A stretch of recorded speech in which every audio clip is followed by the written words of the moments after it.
Everyone. सो आप सब लोग आने वाले सीयूईटी एग्जाम की सब्जेक्ट कॉम्बिनेशन लिस्ट को लेके बहुत कंफ्यूज हैं। आपको कंफ्यूजन है कि क्या क्या सब्जेक्ट चूज करें, कौन सी लैंग्वेज, क्या डोमेन चूज करें हम अलग अलग कोर्सेज के लिए।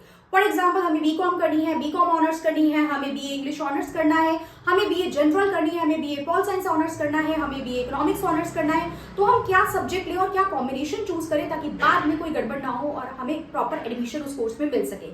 सो here I am providing you the solution with regard to that. Already channel पे आपको इस तरीके की इन्फॉर्मेशन प्रोवाइड कराई जा रही है, तो फटाफट से आप चैनल को सब्सक्राइब कर लीजिए।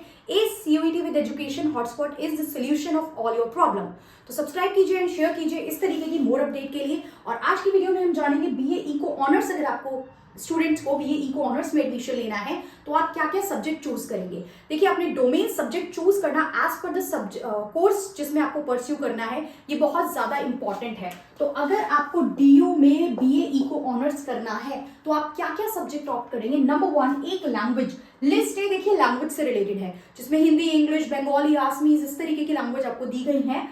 एंड जो लिस्ट बी है वो आपकी डोमेन की लिस्ट है। अगेन डोमेन डीयू ने क्लियर बोला है कि डोमेन जो 12th में पढ़ा है वही चूज करोगे आप, उसके अलावा तो डोमेन नहीं चूज कर सकते हो। तो यहाँ पे आप अगर इको ऑनर्स की बात करेंगे तो एक आपको कोई भी लैंग्वेज लेनी है। इंग्लिश, हिंदी मोस्टली बच्चा वो लेता है, बाकी तो स्टेट वाइज जिस लैंग्वेज में आप कंफर्टेबल है, जो लैंग्वेज आपने पढ़ी है, आप वो लैंग्वेज चूज करेंगे। 2 सब्जेक्ट फ्रॉम लिस्ट बी आपको लेना है, यानी डोमेन सब्जेक्ट। आपके पास इको ऑनर्स कर रहे हैं, आपके पास इको अगर थी, चाहे साइंस में भी कुछ जगह पे एडिशनल में इको होती है, कॉमर्स में या ह्यूमैनिटीज में आपने इको पढ़ी है, तो एक सब्जेक्ट आप अपने डोमेन में इको रख सकते हैं और दूसरा आप कोई भी और सब्जेक्ट रख सकते हैं जिसको आपको लगता है कि आपकी तैयारी अच्छी है। Plus the major point here is कि maths and applied maths is compulsory here. अगर आप अपने सब्जेक्ट लिस्ट में व्हाइल फिलिंग द फॉर्म आप मैथ्स नहीं फिल कर रहे हो तो आपको बीए इको ऑनर्स में डीयू में एडमिशन नहीं मिलेगा। They will reject your application with regard to eco honours.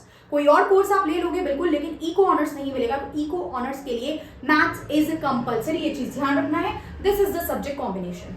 अगर आपको किसी और कोर्स के रिगार्डिंग इन्फॉर्मेशन जाननी है आप मुझे कमेंट करके बताइए। एंड इस तरीके की और अपडेट के साथ फटाफट से अगर आपको चाहिए तो चैनल के साथ जुड़ जाइए, सब्सक्राइब कर लीजिए and will share each and every detail of all the courses. जितने भी कोर्सेज है डीयू के, बीएचयू के और अदर यूनिवर्सिटी जितनी भी है, उसके मैं सारे कोर्सेज में क्या सब्जेक्ट कॉम्बिनेशन आपको चूज करना चाहिए वो मैं आप लोगों को इन्फॉर्म करूंगी। So that's all, thank you everyone.